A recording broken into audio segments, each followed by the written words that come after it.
Hello parishioners. Father Alistair suggested that I do another wee message to everyone else, and I thought it's a great idea. I wonder how you've gone in Lent this year. COVID has been so frustrating in many ways, and it's been really hard for us, but it looks like that's an opportunity for us to grow more deeply into Christ. It's an opportunity for us to come to Easter. Some of you won't be able to come to Mass. You might have COVID in your families, or you might be sensible and think, look, I'm frail and it's better that I don't come. We will have it online, and we'll have some of the services you'll be able to see, and Masses you'll be able to see online at our parish itself. So the details will be in the bulletin, which is about to be sent out to you today or tomorrow morning. So I really just want to encourage you to think about pruning. Lent has been a time of pruning, where we've had to go deep in ourselves and see how we deal with the current situation, all its aspects. The reason I'm mentioning that is because during Lent, Sister Kathleen Rushton gathered with a lovely little group and did the Caritas Lenten program. And it's really a reflection on the Sunday Gospels. And they sent me the most beautiful report.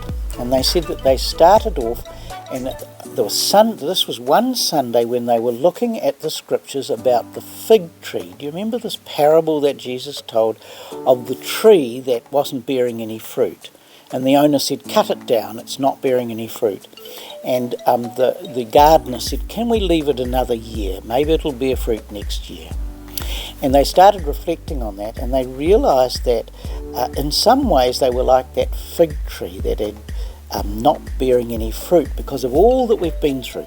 3 parishes becoming one, the loss of St. Matthew's Church. We know eventually we're going to lose the churches we're so familiar with, and then trying to get to know new people, and then I added to that COVID on top of that. All of this is a kind of pruning. But what they realised was that it was a pruning so that they could bear more fruit.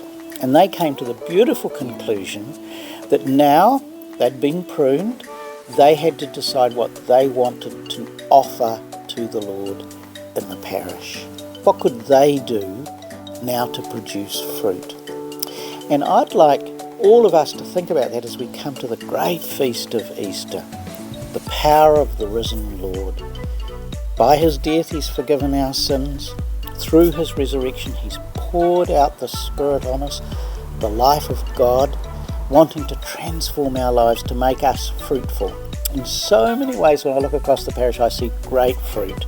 So many of you faithful, so many of you living out the gospel. But I know that the Lord's digging deep at this time. And this Easter, as we come to the great feast, some of you will be able to come to Mass, some of you will be a bit frail and stay at home, some of you might have COVID and have to stay at home.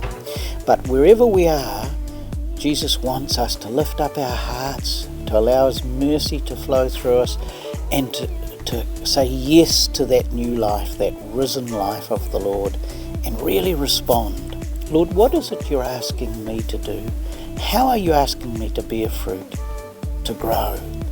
How are you asking me, now that you've pruned and dug deep, and I may not always have responded well, Lord, I may not always have said yes to you, I may have kicked a bit, maybe through the changes that we've had to bear, maybe through COVID itself, whatever it is. But Lord, here I am. You've done a work. Finish the deep work in me so that I can say yes to you, so that I can experience the joy of the risen Christ. So I really pray for you all that you have a great Easter, that somehow Jesus speaks in your heart in a very deep way. God bless.